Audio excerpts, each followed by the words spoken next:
Hanover Square Press and Harper Audio present I Left My Homework in the Hamptons, What I Learned Teaching the Children of the 1% by Blythe Grossberg. Read by Anne-Marie Gideon. Author's Note. A note about the characters in this book. The characters are based on the nearly 20 years I spent working with thousands of students in New York City. I have changed the names and identifying details and created composite characters to protect the identities and privacy of the people in the book. This book has elements of memoir, which reflect the author's present recollections of experiences in the past. Some events have been compressed, and some dialogue has been recreated. I tried to represent with accuracy the world I portray. Human memory is not perfect, but my intent was always to render the characters, particularly the children at the heart of the book, with fidelity and humanity.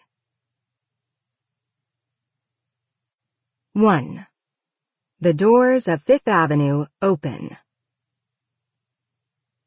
When I meet my first tutee, 15-year-old Sophie, she sweeps down a grand, winding staircase covered with white carpet. Her Park Avenue duplex is appointed entirely in white, from the couches to the shag carpet to the miniature poodles yapping at her feet. The short skirt of her private school uniform flaps as she scoops up one of her dogs, orders it to be quiet, and tweaks the bow on its tiny head. Before we ascend to work on writing, her housekeepers, 2 Filipino women, ask us if we would like anything to eat or drink. In her room, a pink gingham bedspread matches the fabric on her desk chair. Everything else is white and spotless. The usual mess of a teenager's room is nowhere in sight. She has neatly stacked up her school books, but they are the only sign of clutter.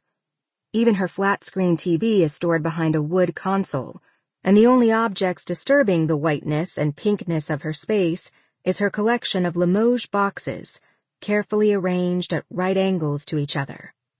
There is a photo in a crystal picture frame of her with her dad, taken at a golf tournament in the Hamptons.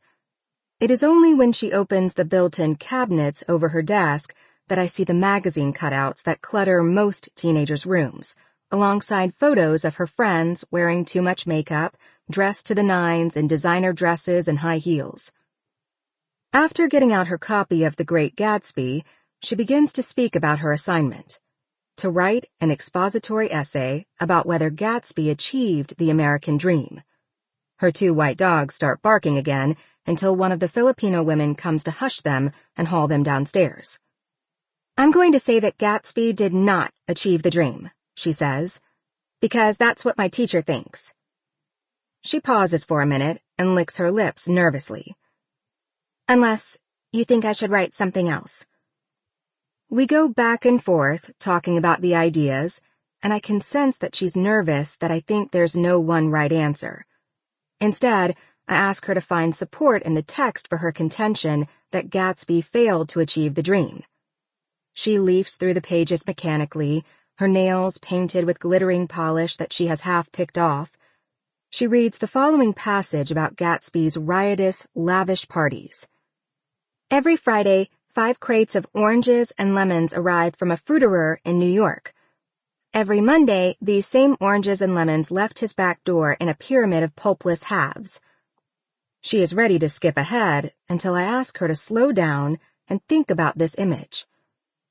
"My parents' kitchen looks like that during a party too," she says. "All those lemon rinds next to the bar. And my mom almost looks like a wrung-out lemon after a long night." She realizes that partygoers have trampled Gatsby's house, just as they regularly trash her parents' Hamptons house in the summer, and that the result is a sense of lethargy and letdown. The passage seems to make sense to her and to connect to her personal experience.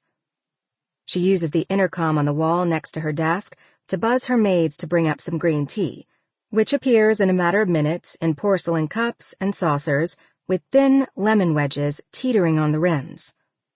We eventually hammer out an outline, and I think she has done a good job coming up with an arguable thesis and marshalling some evidence from the text. She musters a faint smile as I leave. Or Sample complete.